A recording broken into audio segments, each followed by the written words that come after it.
Pourquoi le taux d'analphabétisme reste élevé en Côte d'Ivoire? Chers parents, le gouvernement fait des efforts. Mais allez regarder le comportement de ceux qui disent qu'ils sont là à l'école. Parce que l'analphabète, ce n'est pas celui qui ne sait ni lire ni écrire.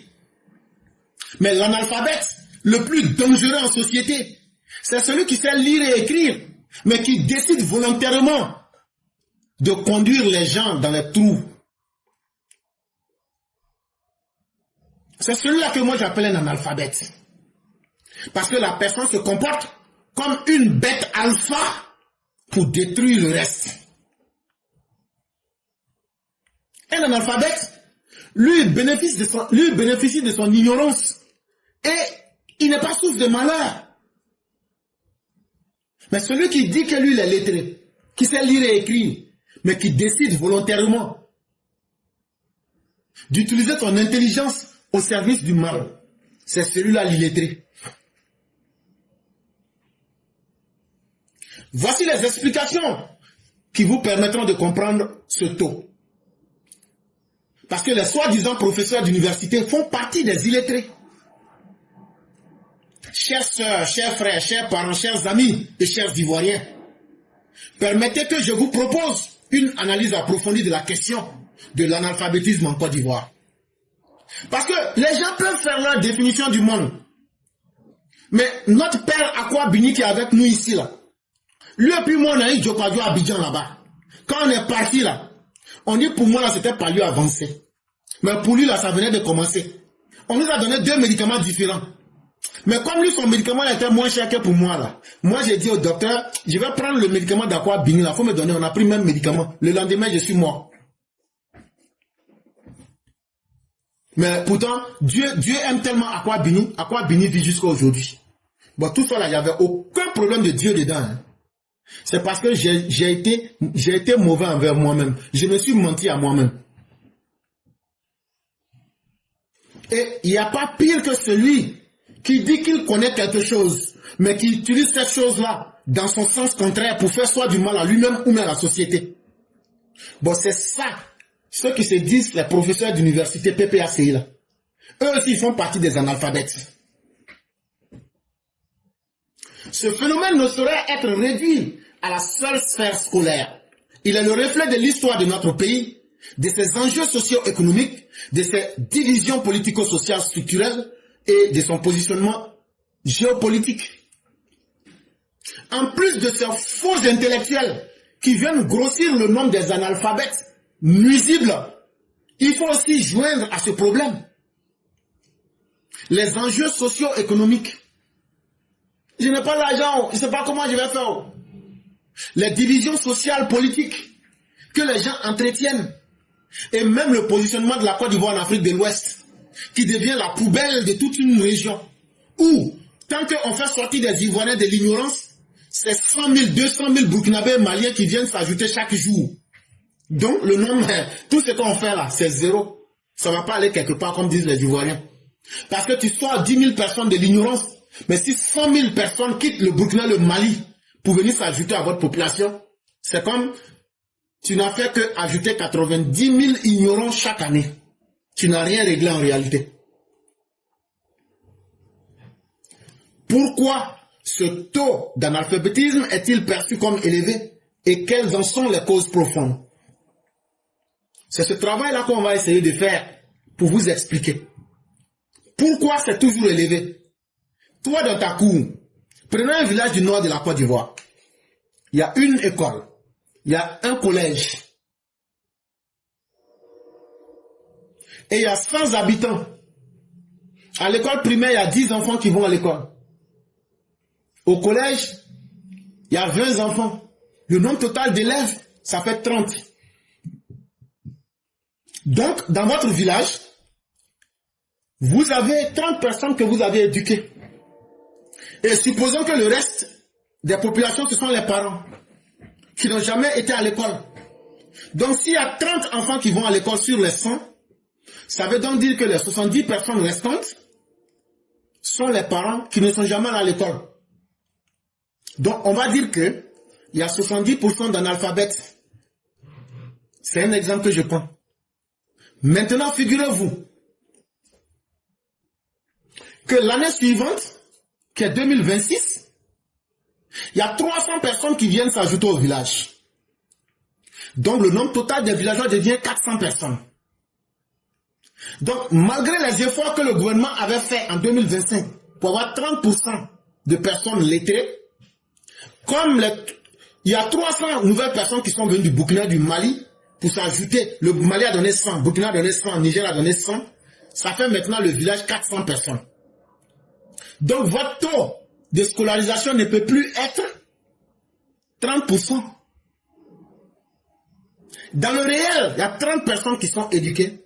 Mais quand on regarde le schéma global du village de 400 personnes, donc quand on fait le ratio là, vous voyez que votre taux de 30% là tombe à l'eau.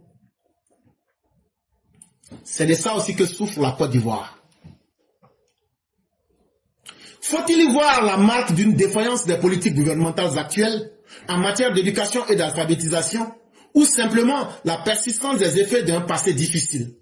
Les éléments d'explication qui suivent se veulent à la fois accessibles et complets, inspirants mais fondés sur une rigueur factuelle indéniable. Je pense que la suite de cette démonstration vous en apportera les preuves. Donc, en réalité, il y a plusieurs raisons. Et la première raison que nous allons vous donner, c'est d'abord l'héritage historique très lourd, les racines du système éducatif. Et qu'est-ce que j'entends par cela?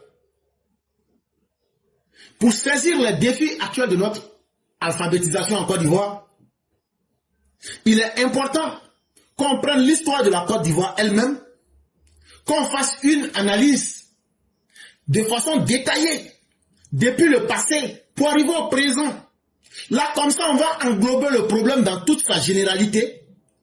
Et on va voir aussi les influences qui sont utiles et les influences qui sont négatives. Quand la Côte d'Ivoire devient un pays indépendant, le 7 août 1960, les 20 premières années de la Côte d'Ivoire, c'est-à-dire de 1960 à 1980, le dirigeant qui était là s'appelait Félix Houphouët-Boigny. Et ayant vu que les Ivoiriens n'étaient pas intellectuels, on travaillait avec les Damois, on travaillait avec les coopérants français, et on travaillait avec souvent des enseignants sénégalais, français et autres, et béninois qu'on appelait les Damois. Houphouët décide de mettre les bouchées doubles. En 20 ans, il arrive à atteindre l'âge d'or de l'école ivoirienne. Un pays qui n'avait absolument pas d'intellectuels se retrouve avec des intellectuels pour prendre leur rôle dans leur pays. Au lendemain de son indépendance, la Côte d'Ivoire a fait de l'éducation une priorité nationale. Cette période faste a été marquée par des investissements massifs, dont la multiplication des écoles, collèges et lycées sur tout le territoire. Le développement rapide de l'enseignement primaire et secondaire a entraîné une progression continue de l'alphabétisation. Le pays était alors cité en exemple à travers toute l'Afrique. Et donc jusqu'à ce qu'on va dire de 1960 à 1980, on a remplacé toute cette administration qui était dirigée par les coopérants français, par les Dahoméens ou par encore les gens du Soudan français. On a pu en 20 ans ivoiriser l'administration de Côte d'Ivoire. Et ça, les gens ont vu cela comme un miracle. Et c'est parce que Houphouët avait misé sur les écoles primaires, les collèges et les lycées. Ça, c'est la première chose qu'il faut retenir. De 1980 en 2000, notre école va connaître des crises structurelles. Et je vais même dire des crises systémiques. C'est le système de l'école même qui s'effondre. Et pourquoi? D'abord parce que le prix du cacao, après les années 80 jusqu'en 2000, on nous disait que l'avenir de la Côte d'Ivoire repose sur l'agriculture. Mais c'était de quelle agriculture? C'était bien sûr du cacao et du café. Mais quand le prix de ces matières premières chute et que le service de la dette s'alourdit sous l'effet conjugué de la dévaluation du franc CFA et bien d'autres facteurs, l'État est obligé de réduire ses dépenses. Et donc, l'État va réduire ses investissements dans l'éducation. Je vous parle des années 80-2000. Et les conséquences seront directes. Et ces conséquences-là vont ralentir la construction des écoles. Et vous allez voir, la population a augmenté. Ce n'est pas parce qu'il y a un problème que la population ne va pas augmenter. Et donc de 1980 à 2000, la population de la Côte d'Ivoire a continué à augmenter.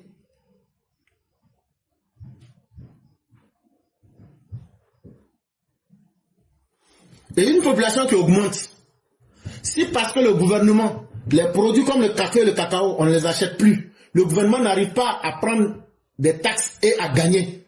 Donc ils ont réduit les dépenses. On ne construisait plus d'écoles, on ne construisait plus de lycées, on ne construisait plus d'autres infrastructures. Et donc cette population qui augmentait d'année en année s'est retrouvée être entassée dans les salles de classe. Et comme toute chose, quand on fait de la surcharge, elle finit par se dégrader. Et ça fait qu'il y a beaucoup de personnes qui se sont dit, dans ces conditions-là, c'est pas la peine. Et le taux d'achèvement scolaire a commencé à décliner. Et il y a toute une génération qui n'ont pas pu avoir accès à une qualité d'éducation stable. Dans cette première cause, la troisième raison qui va nous situer entre 2000 et 2011, la Côte d'Ivoire, après donc des difficultés économiques, enchaîne avec l'instabilité politique. On va connaître des coups d'État militaires, on va connaître des soulèvements militaires, qui sont toujours liés à la politique. Et ça a apporté aussi un coup fatal au système éducatif ivoirien. Parce que quand les militaires et les politiques sont en crise, ce ne sont pas les enseignants qui auront le cœur à l'ouvrage et l'esprit tranquille pour donner des cours. Mais là où on a ressenti le plus grand mal, c'est dans les régions du nord, du centre, de l'ouest, ce qu'on appelait les zones CNO. De nombreuses écoles ont été fermées de 2002 jusqu'en 2011. Beaucoup de populations ont fui pour venir vers le sud. Et parmi ces populations, les enseignants sont aussi descendus vers le sud. Il y a donc eu une rupture de l'administration scolaire dans plus de 60% de la Côte d'Ivoire. Ce qui a créé un vide éducatif profond et un dommage extrêmement grave pour la population. Et ça, il faut avoir le courage de dire ces réalités. Mais le sud où les gens sont venus, où tout le monde est venu se concentrer à cause de la violence politico-militaire, les choses ne se sont pas améliorées. Parce qu'on vous a déjà dit que depuis 1980, il n'y avait rien qui avait été ajouté. Et que c'était déjà saturé. Mais imaginez-vous encore qu'à ce qui est déjà saturé, à cause de la guerre et des déplacements massifs vers le sud, on vienne encore ajouter encore toutes ces populations. Donc, qu'est-ce que cela a créé? Ça a créé une sursaturation entre 2000 et 2011. Et donc, cette sursaturation va provoquer une paralysie sévère du système éducatif. On va vous parler de double vacation. On va vous parler d'étudiants qui prenaient la cour sur le gazon. On va même privilégier les années blanches. Et on va politiser l'espace scolaire. Et ça devient une solution pour les dirigeants à cette époque-là, pour dévier les problèmes de l'éducation en Côte d'Ivoire. Et ça, c'était Laurent Gbagbo qui était au pouvoir. Je ne l'accuse pas directement, mais je suis en train de mettre les faits de façon scientifique, sans état d'âme. Je n'accuse personne. Mais si on regarde les problèmes, qu'on les prend réellement, et eux-mêmes qui étaient des professeurs, nous dit-on, et qui avaient promis de construire une université à San Pedro et Aya Moussokro, dès sa prise de pouvoir dans les 6 mois, il n'a même pas été capable de construire une école primaire. Mais qu'est-ce qu'ils vont faire pour aggraver? Parce que je vous ai dit qu'ils vont politiser l'espace scolaire. Et comment ils ont fait ça? Ils ont créé la FESI. Et la FESI devrait répondre aux besoins de ne pas pouvoir être capable de satisfaire les Ivoiriens. La FESI donc devenait un problème pour régler d'autres problèmes. La FESI devient un problème pour créer d'abord les années blanches. S'il n'y a pas d'année scolaire, tout le monde est chez lui à la maison. Mais si on est en année scolaire, la FESI devient un moyen politique qui s'introduit dans nos écoles. Et donc, tout ce que notre société vit, l'école est ce lieu-là qui en encaisse les conséquences. La majorité des jeunes patriotes que vous voyez, les jeunes miliciens là, d'où viennent-ils? Ils viennent de la FESI. Ils ont été ce qu'on pourrait qualifier de corporalisation de l'école par le pouvoir, en les transformant en jeunes miliciens, soit dit-on jeunes patriotes.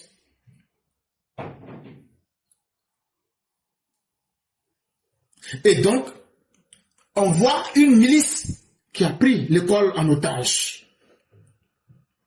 Et qui faisait ce travail-là? C'était Laurent Gbagbo. Et les soi-disant enseignants qui étaient censés, eux, comprendre les besoins de notre société. Mais eux, ils ont plutôt utilisé les problèmes de notre société pour régler leurs problèmes politiques avec l'école ivoirienne.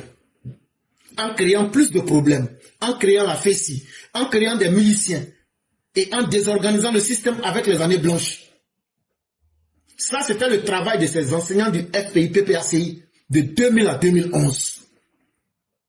Et donc, je vous disais que le pire des intellectuels, c'est celui qui sait lire et écrire, mais qui est un poison pour la société. Toute cette génération qui était à l'université, ils sont sortis, ils ont étudié, les diplômes ont été acquis de manière frauduleuse dans la plupart des cas, mais c'est déjà dans la vie réelle, leur diplôme ne sert à rien. Parce que l'environnement dans lequel ces diplômes ont été obtenus, c'est en majorité dans la fraude, ce sont des diplômes sous-évalués à cause des longues années blanches et du sabotage même du système lui-même. Et donc, qu'est-ce que ça nous a produit? Une population d'adultes analphabètes avec des cartons en main. Ouais, moi j'ai le bac, moi j'ai la maîtrise, j'ai le doctorat. Mais en réalité, là, tu lui dis, la personne même peut même pas te faire une phrase pour te dire c'est quoi une conjonction, comment je vais appeler ça? Un COD ou un COI. Moi je l'ai dit que, il ne sait pas qu'on dit, je lui ai dit. Et ça là, si on occulte tous ces problèmes-là, on est en train de se mentir à nous-mêmes. Ainsi donc, le taux de 47% d'analphabétisme ne peut être pleinement compris sans se référer à cette décennie de déstructuration politico-éducative dont les conséquences sociales et économiques pèsent lourdement sur le présent de notre pays. Et donc, il ne faut pas se tromper. Si aujourd'hui on a 47% d'analphabétisme, ce n'est pas seulement ceux qui ne savent pas lire et écrire, mais il faut ajouter aussi, en plus des Burkinabés, des Maliens, il faut ajouter les pseudo-intellectuels qui sont des poisons de notre société. Et je trouve même que 47% même c'est petit. Et il y a une quatrième phase aussi qu'il ne faut pas négliger. C'est la période 2012-2025. Et qui dirigeait pendant cette époque? Celui qui dirigeait s'appelait Alassane Dramane Ouattara. Et qu'est-ce qu'on a constaté? Comme dans les années 60-80, la période 2012-2025 devient une période de renaissance et de reconstruction et de redressement de notre école. Depuis plus d'une décennie, l'État ivoirien a engagé une vaste entreprise de reconstruction du système éducatif. Cet effort se traduit par un programme massif d'investissement, comme la rénovation des milliers de salles de classe, la construction de 600 collèges et lycées publics entre 2012 et 2025, la création de 6 nouveaux sites universitaires, un 7e site universitaire étant actuellement en chantier. C'est seulement sous le régime d'Alassane Ouattara, à partir de 2012, qu'on va voir encore que l'État investit de façon massive dans l'éducation pour rattraper toutes ces mauvaises réalités que nous avons vécues. Parce que ce qui trompe beaucoup, c'est facile de dire voilà les faits qui sont là. Mais ces faits-là n'existent pas d'eux-mêmes. Et c'est pourquoi on est obligé de vous montrer les causes et les raisons.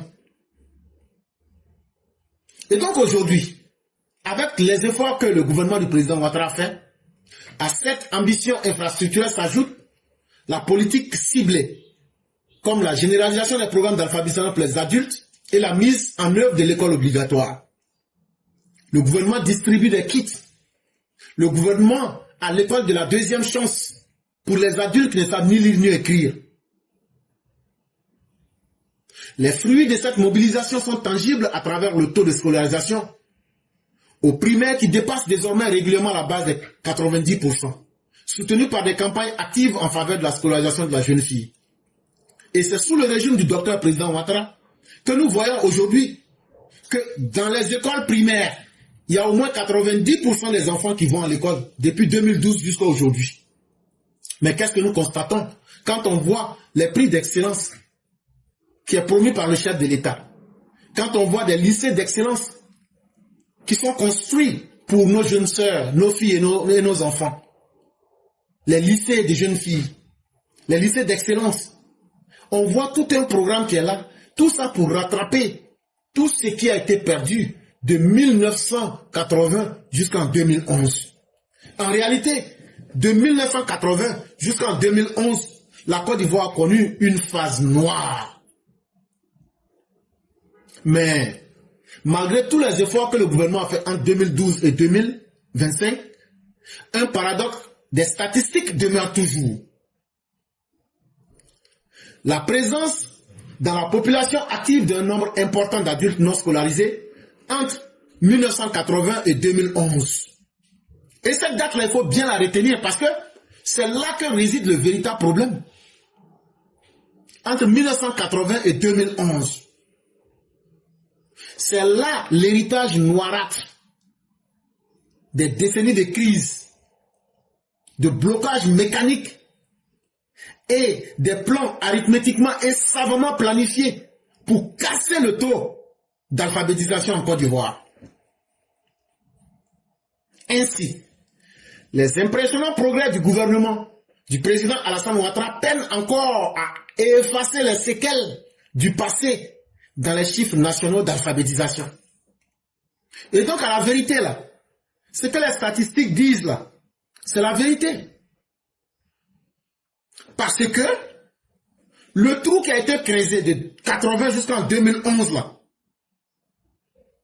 malgré tous les efforts qui ont été faits par le gouvernement Ouattara, les gens ont tellement saboté le système éducatif que pour rattraper tout ça, ça va prendre du temps. Et ça va demander encore des efforts. Irrévocablement, le taux actuel d'analphabétisme en Côte d'Ivoire n'est pas seulement le reflet des politiques actuelles. Il est, pour une large part, la conséquence d'un héritage générationnel marqué par près de 30 ans de crise économique, politique, sociale, dont les séquelles mettent du temps à s'estomper. Et donc, quand les gens viennent dire il y a 47% d'analphabètes en Côte d'Ivoire, j'ai donné des exemples les plus simples pour ceux qui veulent comprendre. Et on a situé les faits dans leur échelle de temps pour vous montrer d'où vient chaque problème. Et des problèmes qui étaient là de 1980 à 2011, c'est plus de 30 ans. Ce n'est pas en 15 ans qu'on pourra effacer cela. Et donc, le gouvernement travaille certes, mais les conséquences sont tellement lourdes qu'on a l'impression qu'il y a du patinage. Et ça va prendre du temps. Qu'on le veuille ou pas, ça va prendre du temps.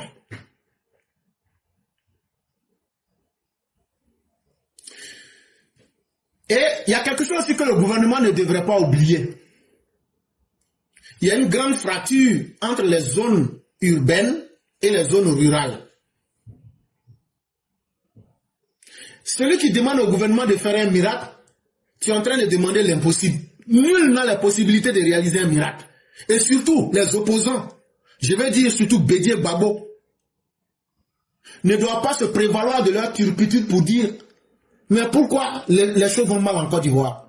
Parce qu'on est obligé de corriger vos turpitudes, rattraper le temps perdu avant de nous projeter.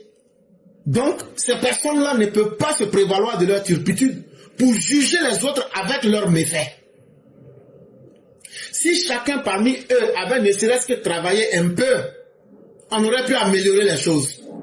Mais venir dire à Alassane Ouattara lui seul de corriger tout ça, sans lui accorder le temps qu'il faut, ce que vous avez détruit en plus de 30 ans là, normalement il faut laisser 30 ans, 40 ans à Alassane Ouattara pour corriger. Là, s'il n'arrive pas à corriger en 40 ans ou en 30 ans là, vous pouvez le juger. Ce que je suis en train de faire ici, parce que j'entends beaucoup ce débat, il est important qu'on, après avoir situé les responsabilités, qu'on se dise la vérité. Si des gens viennent vous dire que le taux d'analphabétisme est élevé en Côte d'Ivoire, dites-leur oui, c'est pas faux. Mais est-ce que vous qui critiquez là, qu'est-ce que vous aviez fait à votre temps pour diminuer cela? C'est parce que vous n'avez rien fait que ce taux-là, mais vous avez même cherché à tirer, à niveler cela par le bas, qu'on s'est retrouvé avec cela. Et donc, Alassane Ouattara qui doit corriger 30 ans, 40 ans de lacunes, même s'il a le pouvoir des miracles, ce n'est pas en 15 ans, mais en 10 ans qu'il peut corriger cela. Et ce sont des faits réels, ce sont des faits pratiques, ce sont des faits factuels que tout le monde peut voir. Mais il y a un deuxième niveau du problème qui existe. C'est que dans les zones qui sont en dehors des grandes villes, il y a un problème, il y a un grand fossé. Il faudrait que le gouvernement corrige cela. La Côte d'Ivoire actuelle affiche un dynamisme de croissance impressionnante. Depuis 2012. Dans les centres urbains comme à Abidjan, Yamoussoukro, Bouaké, San Pedro, Korogo, Mans, et j'en passe, les taux d'alphabétisation rivalisent avec ceux des nations émergentes. Cependant, cette réalité cache une autre Côte d'Ivoire plus discrète. C'est la zone rurale, où l'accès à l'éducation reste quelque peu difficile. Certaines zones agricoles, éloignées, il n'est pas rare que plus d'adultes sur un ne sachent lire ni écrire. Depuis que le président Ouattara est venu, ce qu'il a fait, on reconnaît. Et c'est déjà salutaire. Mais il y a quelque chose qui échappe toujours au contrôle du gouvernement. Notre politique d'alphabétisation fait beaucoup la part belle à ceux qui sont dans les grandes villes. Mais ceux qui sont dans les zones reculées, nous au campement là, avec nous qui sommes au Bafo là, c'est un peu difficile. C'est un peu difficile. Le gouvernement doit miser au même point qu'il le fait pour les zones urbaines. On doit cibler. Comme aussi la pauvreté, on doit regarder aussi les zones rurales, les zones éloignées. Parce que la Côte d'Ivoire, ce n'est pas seulement la Côte d'Ivoire urbaine. Ce n'est pas seulement la Côte d'Ivoire des grandes villes comme Bouaké, Yamoussoukro, Mans, San Pedro, etc., etc. Mais une autre Côte d'Ivoire qui est aussi une vraie Côte d'Ivoire, c'est la Côte d'Ivoire des grands villages, c'est la Côte d'Ivoire des campements, c'est la Côte d'Ivoire des zones agricoles, c'est la Côte d'Ivoire des zones éloignées. Là-bas, dans ces zones-là, si tu prends deux personnes, souvent même les deux ne savent pas lire, ne savent pas écrire. Et si tu rencontres des gens qui sont chanceux, des adultes, c'est seulement un qui sait lire sur deux. C'est tout ça là aussi qui accroît ce taux d'analphabétisme dans le pays. Il ne faut pas seulement rechercher à mesurer le taux d'analphabétisme dans les écoles et dans les institutions académiques. Il faut aussi venir dans la population. Ça va nous aider. Et il faut se rapprocher des populations les plus éloignées. Ça va encore nous aider en mieux. Le véritable défi ne réside pas dans une absence de volonté des populations, mais dans un accès encore limité à une éducation de qualité. Pour y remédier, la politique gouvernementale actuelle vise à rapprocher les écoles des populations avec un objectif de service à moins de 5 km. Quelqu'un qui n'est pas là à l'école, qui a déjà un âge de 40 ans, 50 ans, c'est un peu difficile de le convaincre qui doit aller à l'école. Donc, qu'est-ce que le gouvernement doit faire? Le gouvernement doit rapprocher davantage l'école, réétudier le système pour que les écoles soient rapprochées des populations, à moins même de 5 km. C'est-à-dire qu'il faut étudier le terrain, voir avec les gens quel mécanisme peut leur permettre, quand ils quittent au champ, ils peuvent venir apprendre pendant au moins 2 heures ou moins 1 heure par jour. Est-ce qu'il ne faut pas payer des villageois qui savent lire et écrire? Même si c'est une somme forfaitaire qu'on va leur donner peut-être par mois, même si c'est 20 000 francs, mais on leur demande de faire 3 cours d'alphabétisation, que ce soit dans leur propre langue, expliquer ça à leurs parents en langue pour qu'ils sachent lire et écrire. Ça aussi c'est un modèle qu'on peut voir. C'est un modèle très direct et très proche. Et c'est un modèle qui ne va pas coûter trop cher au gouvernement. Cette ambition se concrétise par des plans structurants, confirmés par le ministère de l'Éducation nationale et de l'alphabétisation. Le plan national de développement, en abrégé PND 2025-2030, prévoit ainsi la construction de plus de 1000 collèges et lycées publics, y compris des lycées d'excellence. Dès la rentrée 2025-2026, cette stratégie débutera par l'ouverture d'environ 100 nouveaux collèges. L'objectif est clair, densifier le maillage scolaire pour améliorer l'offre éducative, renforcer la justice sociale et consolider la cohésion nationale. Sinon, vrai, le gouvernement fait beaucoup. Quand tu regardes les plans nationaux de développement, quand tu regardes même le budget qui a été alloué cette fois-ci à l'éducation, cela va permettre d'ouvrir plus de 100 nouveaux collèges et lycées. Et entre 2025 et 2030, le gouvernement va construire plus de 1000 collèges et lycées, sans oublier 4 grandes universités aux standards internationaux. Tout ça, c'est important. Mais il ne faut pas oublier le paysan. Il ne faut pas oublier notre grand-mère villageoise.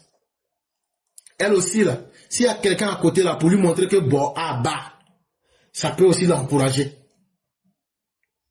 Sinon, c'est que le gouvernement fait bon. Mais en plus de ce qu'ils font, si peut-être nos petites contributions peuvent être utiles, c'est en cela que nous venons parler. Mais nous ne nous soucions pas au gouvernement. Nous ne disons pas que nous sommes extrêmement intelligents au point de faire des propositions qui sont mieux que pour le gouvernement. Non. En fonction de ce que nous aussi on voit, si nous pensons que nous ne sommes pas des intellectuels toxiques nocifs, on peut aussi proposer nos idées.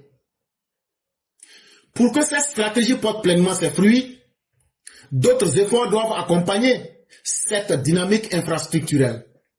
Donc quand je vois des gens dire on a construit des collèges mais il n'y a pas d'enseignants. Aïe, est-ce que c'est pour construire une école qui est plus chère ou même c'est pour prendre un enseignant qui est plus difficile? Dites merci à Alassane Ouattara d'avoir fait le plus dur. Alassane Ouattara fait le plus dur. Si vous ne pouvez pas trouver d'enseignants, c'est que ce n'est pas la peine. Et donc, après avoir fait le plus dur qui était de mettre les infrastructures en place, il faut former les ressources humaines.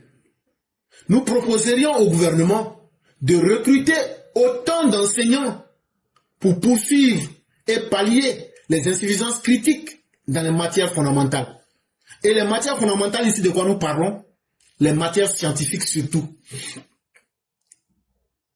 Aujourd'hui, aucune nation ne peut se développer si cette nation ne produit pas des mathématiciens, ne produit pas des scientifiques, et etc. Je n'ai pas dit que les autres domaines ne sont pas importants. Mais ce que je veux dire, on doit créer une politique pour encore faciliter et donner plus de goût à l'enseignement des matières scientifiques en investissant. Parce que ce qu'on nous fait en Côte d'Ivoire et puis on ne comprend pas les matières scientifiques là, c'est dans l'abstrait. Les gens nous expliquent les logarithmes, les gens nous expliquent les numériques, les gens nous expliquent des concepts, mais tout ça, ça reste sur papier. Commencez à expliquer que dans la vraie vie, là, pour qu'un avion puisse s'envoler, là, expliquez comment on fait pour qu'un avion puisse s'envoler d'un point A à un point B. Expliquez que les logarithmes interviennent là. Quand vous associez l'enseignement à ce que les gens voient mais comprennent là, ça permet de dire, ah, donc, si on nous enseigne ça là, c'est pour régler tel problème. Jusqu'à actuellement, en Côte d'Ivoire, on est dans la théorie. Et c'est cette théorie-là, la théorisation des cours, surtout scientifiques là, qui fait que les gens ne comprennent pas. Quand on t'explique la poussée d'Archimède là, on te dit Newton a fait ça. Mais ce que Newton a fait là, nous on ne peut pas faire exemple là devant les enfants. Et puis vous voulez qu'on parte calculer la poussée d'Archimède sur papier et puis vous allez noter. C'est ça qui fait que les matières scientifiques là, les gens n'apprennent pas. Parce que dans la tête de beaucoup d'enfants, c'est pas lié à des notions réelles. C'est pas lié à des notions visibles sur le terrain. Donc, ce désintéressement n'est pas le fruit du fait que les gens n'aiment pas, mais c'est parce qu'on n'attire pas les gens à aimer, à comprendre que ça peut être utile dans leur vie. Sinon, quand tu enseignes l'anglais, quand tu enseignes le français, quand tu enseignes ECM là, ou bien les sciences de la Terre là, est-ce qu'on ne comprend pas ça? Quand tu enseignes comment un garçon fait pour enceinte une fille là, est-ce qu'on ne comprend pas ça? Parce que dès qu'on quitte la classe là, on va essayer ça derrière la classe. Et bientôt, a essayé, et puis on a vu conséquences. Donc ça, ce sont des choses qu'on comprend. Parce que si tu n'as pas compris la théorie, tu as accès à la pratique. Bon, s'il vous plaît, les mathématiques, les sciences naturelles, la physique et tout. Transformez-les en physique expérimentale, comme dirait l'auteur français. Comment il s'appelait déjà là? Lorsque Quinogone avec Candide ont fait une science expérimentale. Transformez-les en science expérimentale. Là, on essaie ça directement. Si ça ne marche pas, on laisse. Un deuxième élément que nous proposerions, ce deuxième élément s'inscrit dans les facteurs socio-culturels. Ça veut dire quoi? Une sensibilisation accrue devient nécessaire pour lutter contre les obstacles que sont les travaux champêtres pour les jeunes garçons et les mariages précoces pour les jeunes filles. Il faut expliquer à nos parents que le monde dans lequel on vit aujourd'hui là, si une jeune fille ne sait pas lire et écrire là, si elle prend un enfant et que demain elle-même là, son mari est le plus grand planteur du village, mais ils ne savent pas lire là, s'ils forment leur campement là, et puis il n'y a personne qui sait lire dans leur campement là, le jour qu'ils vont les payer médicaments là, comme ils ne savent pas lire là, leur enfant va mourir dans leur main. Moi j'ai dit, ce qui est intéressant chez nous les villageois là, c'est que nous là on ne sait pas lire, on ne sait pas écrire. Nous là, tout ce que tu nous expliques là, tant que tu n'expliques pas là, nous on ne comprend pas. C'est ce que nous on vous a dit. Donc là, allez au champ là, vous n'allez pas pouvoir arrêter ça. Parce que nous, vous le gouvernement là, nous on ne va pas aller prendre fils Abili là avec vous. On ne va pas aller prendre sacrifice avec vous comme les gens du PDCI là. Nous là, ce que la terre nous donne là, c'est ça nous on va prendre. Il n'y a pas quelqu'un qui est plus orgueilleux que le planteur. Et c'est une bonne chose. Le planteur là, il n'y a pas quelqu'un qui est plus orgueilleux que lui. Parce que lui croit en la terre. Donc là, vous allez faire tout là. Même si vous prenez chicotte, on ne va pas arrêter. Mais comment vous allez faire pour nous convaincre? Pour convaincre nous les gens du campement. Et puis pour que les filles n'ont qu'à aller à l'école, ainsi que les jeunes garçons. On va prendre l'exemple de Zana. Il s'appelle Zana Fotamano, c'est un Sénoufo. Il a marié une femme au Djeneka. Donc vous voyez que ça c'est un cocktail explosif.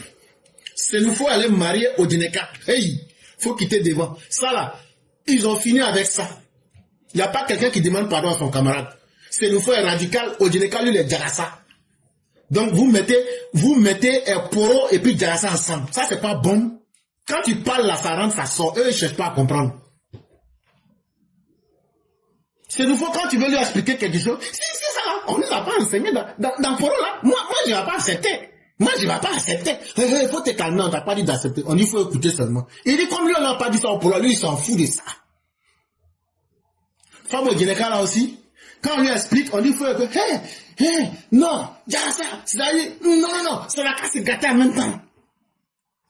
Pour régler le problème des gens comme ça là, il y en a beaucoup en Côte d'Ivoire. Qu'est-ce qu'on doit faire? Il faut travailler sur leur esprit. Tu les appelles, on organise des sensibilisations. On dit, bon, il y a les gens qui sont venus, ils vont venir aujourd'hui pour vous informer. Il faut les éduquer dans l'amusement, dans la sensibilisation. On va créer des petits théâtres. On va prendre Massaran Gano. Quand tu m'as insulté là, je vais rendre mon coup. La femme, on renverse l'histoire là même. C'est un Odineka qui a marié une femme, c'est nouveau. Là même, c'est encore gâté même. Et la femme, c'est nouveau, là, s'appelle Massaran Gano.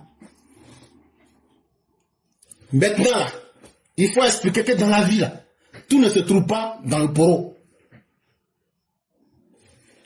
Toi, femme, là, si un jour, ton mari est devenu grand cultivateur, vous avez formé votre campement, ça c'est ta réussite, c'est très bien.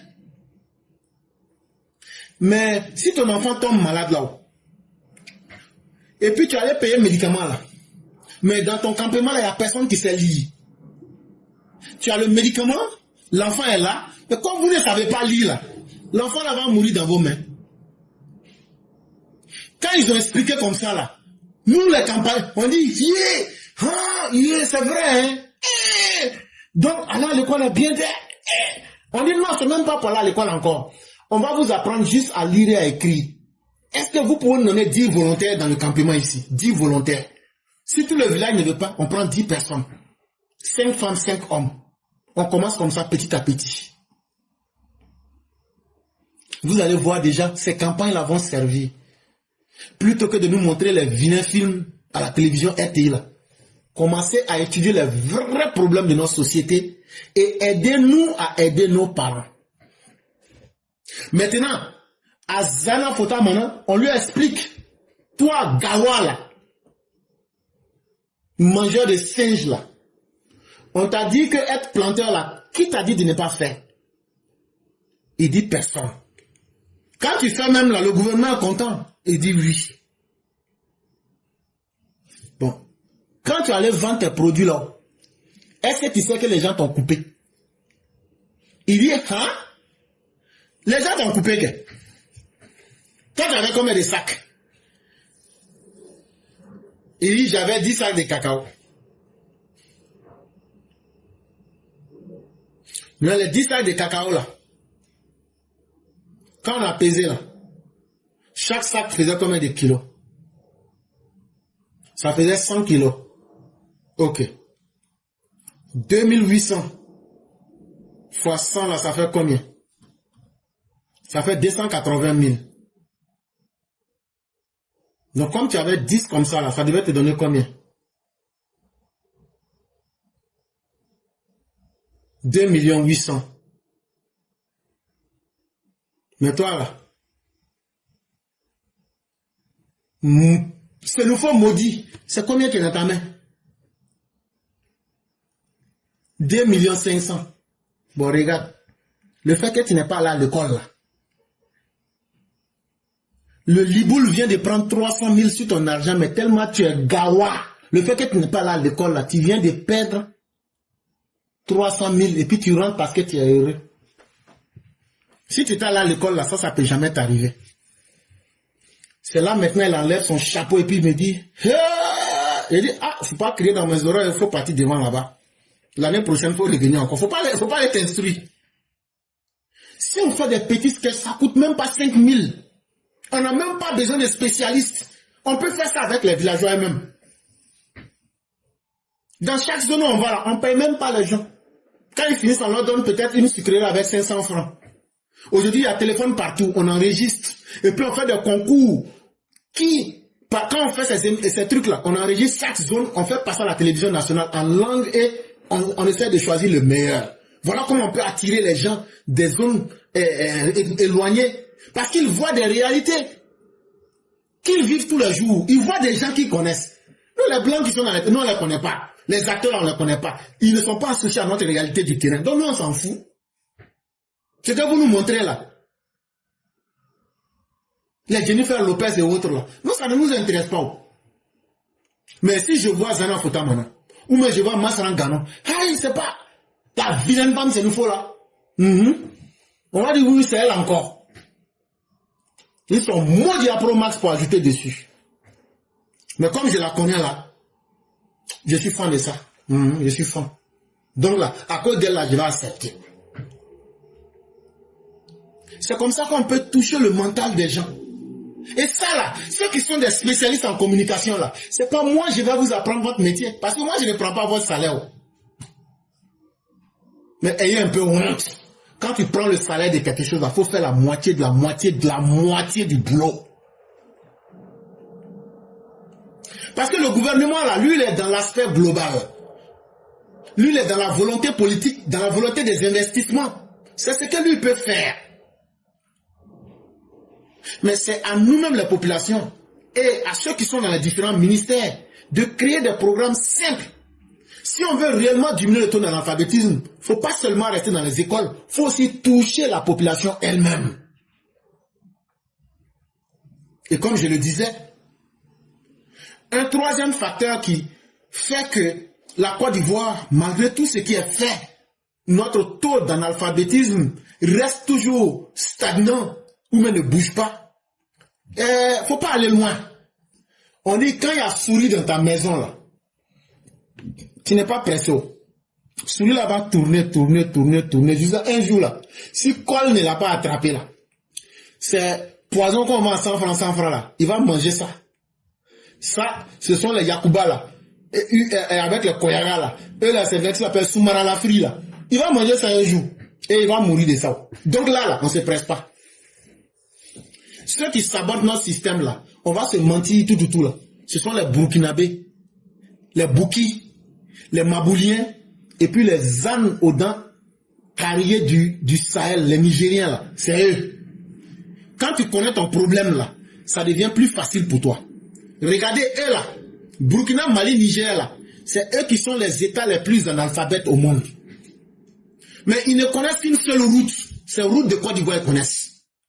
Depuis 1960, leur rêve là, c'est de venir en Côte d'Ivoire. Quand ils arrivent en Côte d'Ivoire là, ils sont au paradis même déjà.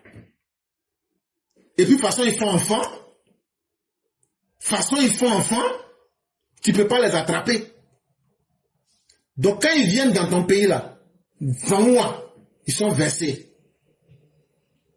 Mais comme la Côte d'Ivoire, depuis les années 1970, quand on voulait augmenter la taille agricole de la Côte d'Ivoire pour devenir un pays agriculteur de cacao-café, pour ces raisons-là, on a accueilli beaucoup de ces personnes. Ça, c'est un premier facteur. Un autre facteur, une autre raison. Depuis 1960, à cause du fait qu'on était dans la CEDEAO et que chacun peut circuler librement pour rechercher son bonheur, eux là, la Côte d'Ivoire là, c'est leur paradis. Tu n'as pas vu quelqu'un aller vers l'enfer? Donc là, eux là, ils se dirigent vers la Côte d'Ivoire seulement. Donc la Côte d'Ivoire est devenue en Afrique de l'Ouest un pays qui a le statut de pays d'accueil. On accueille, on accueille, on accueille, on accueille, on accueille, on accueille.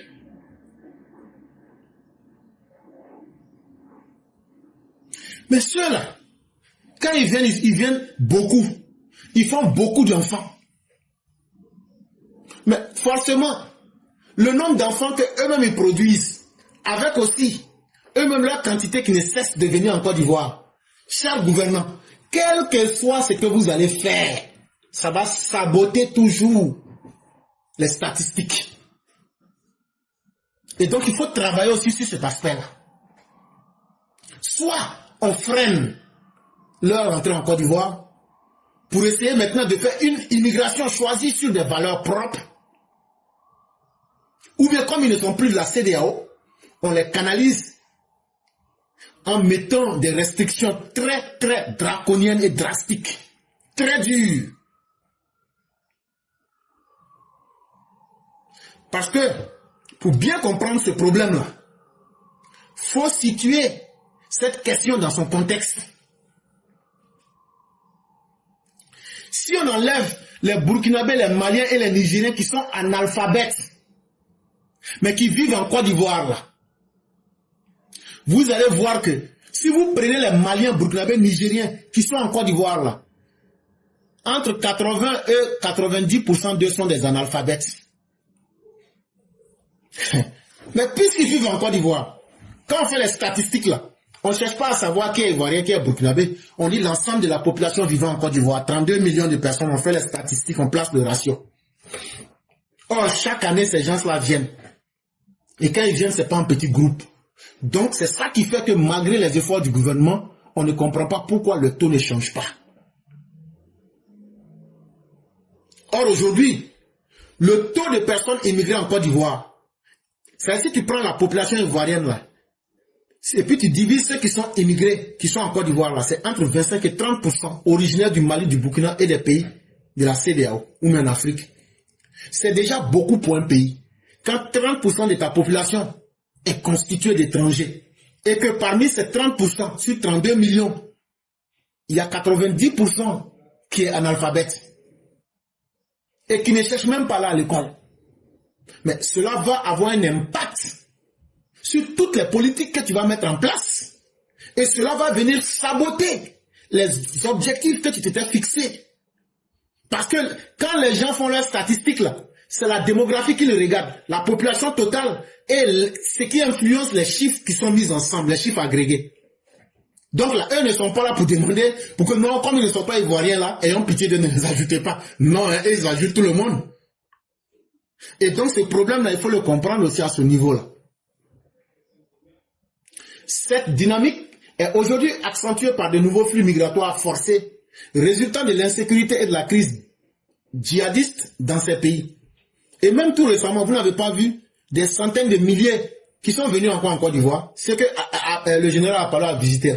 Ils viennent seulement. Ils viennent comme... Donc ça là, faut pas être surpris. 47% là même là, ça doit être même 3% même. On n'a qu'en même temps, on dit quand c'est gâté là, on n'a qu'à déchirer, on va passer. 47% de taux d'analphabétisme là, c'est faux. Ça n'a qu'à être même 2%. Là quand c'est comme ça là, comme on connaît déjà les vraies raisons là, quelle solution réelle on va appliquer? C'est ça qui va nous faire sortir de l'auberge. Tant qu'on va continuer à cœur joie, avec plaisir, à accueillir des djihadistes, à accueillir des réfugiés analphabètes en provenance du Burkina Faso, du Maboulistan et du pays des ânes enragés du désert, soit disant que comme ils sont en danger là, c'est nous les gentils là, on est en train de les accueillir là, nous on n'est pas des fesses Mathieu. Un fesse Mathieu, ça veut dire quelqu'un qui est radin, quelqu'un qui n'aime pas dépenser l'argent.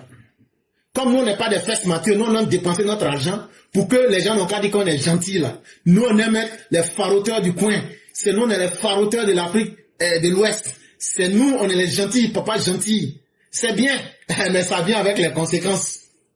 Ils viennent avec leur taux de banditisme, leur taux d'analphabétisme, leur taux de saleté et leur taux, surtout, d'ingratitude. Moi, j'aime tout dire. Si ta bouche ne te fait pas mal, là, faut venir si tu vas dire pour toi. Quand les Burkinabés viennent, quel est leur plus grand plaisir? Quand ils voient nos femmes ivoiriennes, là, elles sont jolies. Donc, dans leur tête, là, ils veulent les violer. Les Burkinabés, là, c'est ça leur premier objectif. Ne vous blaguez pas, hein. Est-ce que vous avez vu une autre nationalité aller à Miss Univers? C'est pas ivoirienne. Si c'était pas l'autre là, ça allait être l'autre là. Mais ça peut pas sortir si c'est pas Côte d'Ivoire. Donc quand ils voient nos femmes là, c'est comme les femmes qui sont dans le Coran, les houris. Tout ce qui tombe là, ils veulent les violer en même temps. Quand ils ne réussissent pas à avoir une femme ivoirienne, ça donne des frustrations dans leur corps. Ils deviennent donc des braqueurs pour se venger sur nos routes. Et quand ils ne deviennent pas des braqueurs, ils deviennent des criminels. Ça, c'est les Burkinabés. Mais, les autres là, les deux autres là, les Mabouliens et puis les ânes enragés et les lamentins baveux du Sahel là, eux là, toujours c'est eux qui sont dans des boubous sales. Toujours, quand tu vas, je suis marabout. Mais dans marabout, ils font rien de bon, hein. En train de chercher comment à détruire les familles. C'est eux qui ont des tablettes en fer pour faire des trucs. Si ton pied rentre dedans, ça enfle. Tout ce qui est mauvais qu'ils ont dans leur pays, là, ils ramènent ça en Côte d'Ivoire. C'est ça aussi l'analphabétisme. Quand tu prends les mauvais comportements de chez toi pour les emmener sur une nouvelle terre, et puis tu fais la promotion de ça. Et est-ce qu'il y a un analphabétisme qui dépasse le fait d'être son propre ennemi? Toi, le pays où tu gagnes à manger là, toi tu dis Dieu n'a qu'à détruire ce pays là. Quelle est la différence entre ces habitants des pays effondrés du Sahel et les gens du PPACI qui disent que Dieu détruise la Côte d'Ivoire. Parce que c'est Ouattara qui est au pouvoir. C'est ça qu'on appelle l'analphabétisme. Bon, c'est eux là qui sont remplis en Côte d'Ivoire. Et tant que ceux-là seront là, 47% là même, la gente est gentille. Que Dieu fasse que la prochaine fois, nous allons nous donner 4%. Là, quand c'est comme ça va nous faire mal. Et on va chercher à corriger les vrais problèmes avec les vraies solutions. Parce que pour être gentil, là, on ne peut pas obliger quelqu'un à être gentil. Quand tu deviens gentil, là, il faut savoir que ta gentillesse, là, les conséquences, là, il faut les assumer. Comme la Côte d'Ivoire a accepté d'être une terre de migration, une terre d'influence, pour permettre à tous les analphabètes de l'Afrique de l'Ouest de venir chercher gîte, couvert et refuge en Côte d'Ivoire. Donc là, les statistiques ne vont pas nous louper. On sera toujours parmi les derniers. Voilà aussi la réalité qu'il faut accepter. En conclusion, je dirais que un chiffre, c'est toujours une boussole. Un chiffre, ça t'interpelle. Un chiffre, ça te permet de te réveiller. Ces 47% là, au lieu de voir ça comme un mal, le gouvernement n'a rien à se reprocher. Peut-être que c'est dans l'aspect structurel, certaines choses qu'ils n'ont pas vues de la manière la plus simple. Il y a certains grands problèmes là pour les résoudre avec un petit médicament. Est-ce que toi tu n'as jamais eu une maladie? On est parti chez les médecins spécialistes, on est parti chez les médecins généralistes, on est parti chez les comiens, on est parti chez ceux-mêmes qui font le fétiche qu'on appelle le como. On est parti encore même chez les Rose-Croix. Et sachez qu'il y a la Rose-Croix noire aussi. On est allé là-bas aussi chez eux. Chez la Rose-Croix noire, il y en a. On est allé là-bas aussi. Mais ils n'ont pas pu régler le problème là. Mais un jour, c'est un monsieur qui se promenait. Il dit, il y a médicament.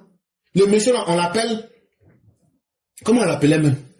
J'ai oublié son nom. Hein. C'est des choses que j'invente comme ça. Hein. C'est pas des histoires vraies, mais j'invente comme ça pour amuser un peu la galerie. On l'appelle commerçant Gawa. Ça lui, il ne cherche pas bénéfice. Tout ce que tu dis là, lui, il dit On dit ton médicament là, c'est combien? Il dit médicament là, c'est 3 à 500.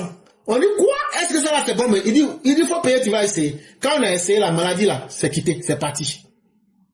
Tu as vu? À partir d'un petit et d'une petite solution, on a réglé un grand problème. Donc souvent là, nous que vous voyez là, nous on n'a pas de travail, on n'est pas mariés, on n'a pas d'enfants, on n'a pas d'argent, on n'a rien à faire, on assiste sur Internet là. Quelque part souvent là, nous on peut dire des petites choses, c'est important. Même si les gens nous voient, ça fait rien là. Le petit qu'on dit là, ça peut aider. Donc là, souvent essayez petit que nous on dit là aussi. Vous allez voir, si petit là, ça prend là, vous n'allez même pas dépenser d'argent, et puis tout le monde sera à l'aise. Donc le gouvernement ne doit pas s'auto-accuser. Et dans tout ce qu'on a dit, on n'a pas dit que le gouvernement n'a pas fait d'efforts. On a même dit que le gouvernement est en train d'assumer un héritage très lourd.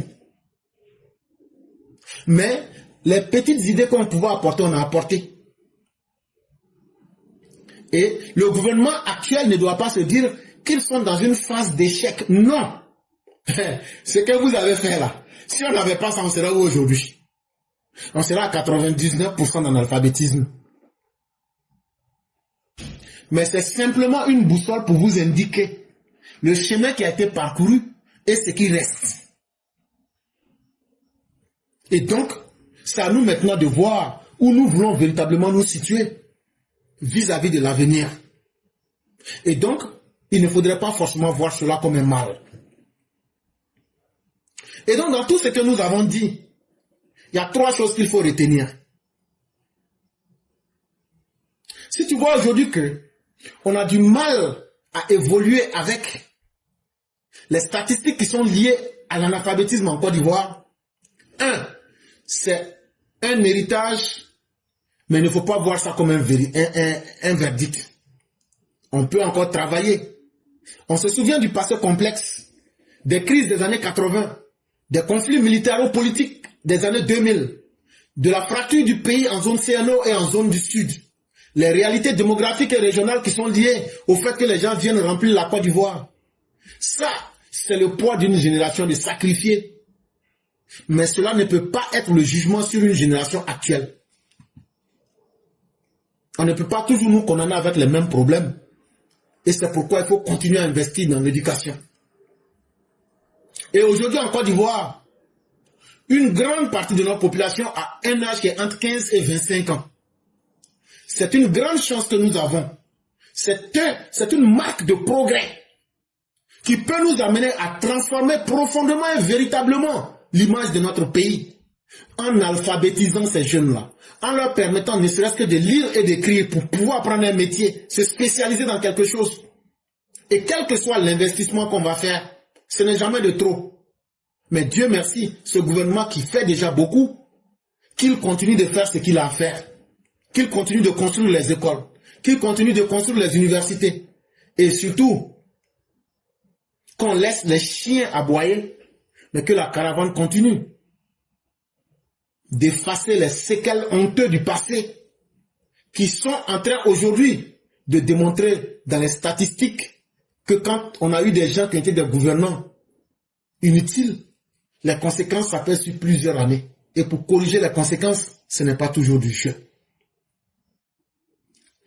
Et une troisième chose qu'on doit retenir de tout ce qu'on a dit, la Côte d'Ivoire n'est pas sur une trajectoire négative.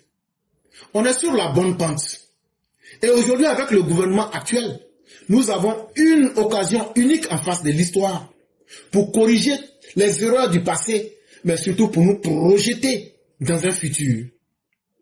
Parce que grâce à ce gouvernement, nous sommes engagés aujourd'hui sur une voie de redresser les choses. Nous avons un président qui a une politique claire, un homme qui est décomplexé face au monde parce qu'il a une bonne connaissance des réalités actuelles. Et la vraie révolution, chers parents, ça sera la révolution éducative. La révolution que nous allons mener individuellement comme collectivement à apprendre quelque chose, à sortir des obscurités, à savoir lire et écrire. Et au-delà même des salles de classe, à démocratiser ce savoir-là, même dans les populations, par quelque stratégie que ce soit. C'est en nous engageant sur ce chemin-là, en combattant l'analphabétisme sur tous les fronts, l'alphabétisation des adultes, les programmes spécialement faits pour les communautés villageoises ou les communautés éloignées, les populations qui viennent des autres pays comme le Mali, le Burkina, leur dire, à partir de maintenant, si vous ne savez pas lire et écrire, on peut plus vous accepter. C'est un exemple comme ça. Il faut autonomiser les femmes dans les zones rurales.